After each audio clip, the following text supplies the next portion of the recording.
a command of hope ang mando sa paglaom. Na in verse 14, gimanduan ni sila, gisugo kini sila ni Jesus Christ. No? Kaya in verse 14, nag-ingon dariya, og sa iyang pagkakita kanila, siya miingon kanila, lakaw ug ipakita ang inyong kaugalingon ngadto sa mga pari. Ug samtang nang lakaw sila, nangaayo sila. Kung ato ang pamalandungan kini nga bersikulo, kung ikaw ang isa sa mga napulo kasanlahon, unsa kaha ang imong bation? Gituuhan nimo nga si Jesus makatabang nimo. That is why miduol ka kaniya. Pero sa diha nga nagpakitabang ka kaniya, mihila ka kaniya og misyagit ka kaniya, gingnan ka nga at tumo dito sa pari og pagpakitabang mo ngadto kanila. So kung ikaw ni sila, makaingon ka nga unsa man ni oy nga ni anhi gani mi diri kay nagtuo mi nga ikaw gid makatabang sa mo pero nganong patuon man mi mo dito ining mga pari na imong giingon. Now, pag-ingon niya, God, show yourselves to the priest. Ang pasabot ni Ana, to affirm God's command. Unsay pasabot sa affirm? Pagpalig-on sa sugo sa Ginoo. Now, sa diha nga magpakitabang ta sa Ginoo, sometimes naay sugo ang Ginoo sa tua.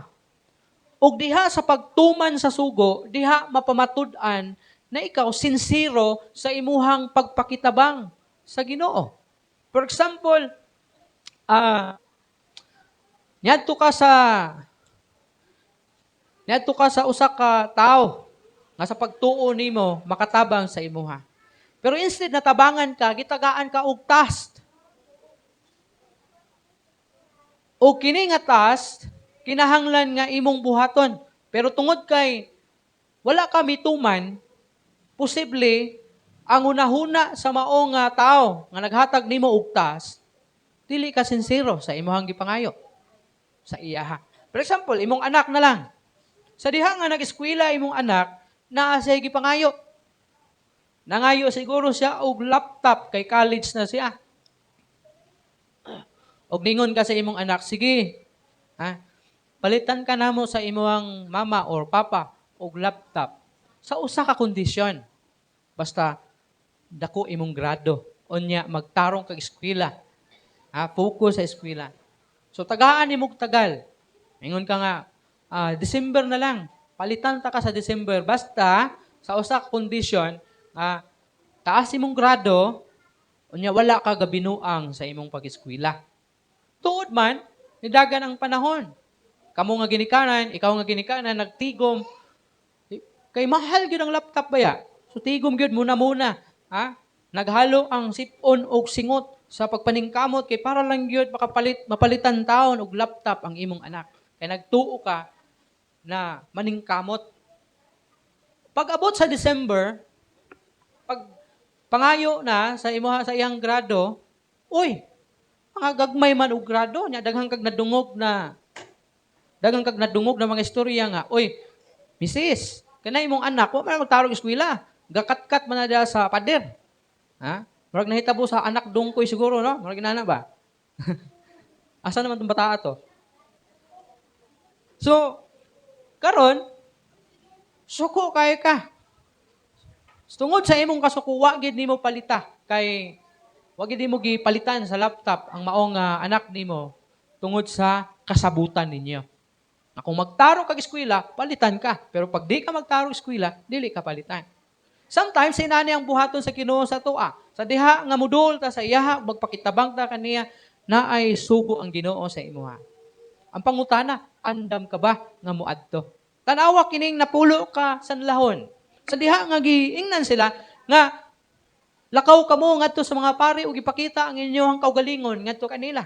So sa walay duha-duha, lakaw ni sila. Maputa kabalo kay man giingon sa Bible nga nagyaw-yaw ni samtang naglakaw. Kay kung ikaw ni posible nagbagulbul ka das dalan. Ingon siguro ka nga, usa man tong Ginoo to nga. Basta ihagay ta nagpatabang. Palako naman noon ta. Wata kabalo kung nagyaw-yaw ba ni mga tawhala. Pero posible na nagyaw-yaw ani. Ngano man, daghan nagyaw-yaw ani. Ngano man, isa ra may nibalik. So katong siyam nagyaw-yaw to. Wa to makauyon kay Jesus Christ. So unsay gingon?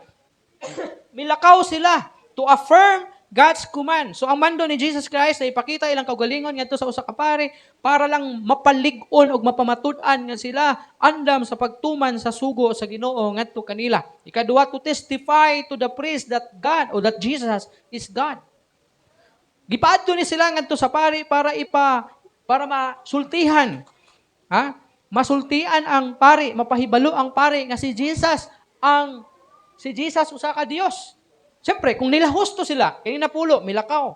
Ug samtang nilakaw sila, nampansin nila, uy, murag nabatan-on ang akong panit ug wala namang ko'y sanla. So milahos sila ngadto sa pari ug ingnan sila, abi nimo, Father, di pa anhimi ni Jesus diri kay para makita ni mo mi. Kay mo may mando niya sa mua. Pero samtang galakaw mi, naayo mi. So tinuod gid ay nga si Jesus usa ka Ginoo.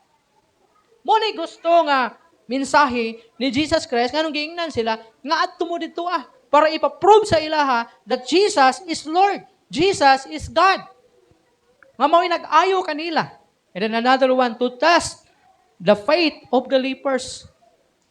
Para sulayan ang pagtuo niini na mga sanlahon. Kaya nga naman, kung wala sila i-faith sa Ginoo, mulakaw kahani o madto sa pari, wala, oy, basig ni uli na nigbalay siguro, oy, o nangitag laing manambalay, nangita og laing doktor.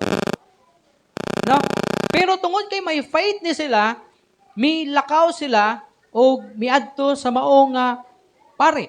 Pero ang purpose sa Ginoo niini mao ang pagsulay sa ilang pagtuo kung unsa sila kalig-on diha sa ilahang faith, ya, sa ilang pagsalig sa Ginoo.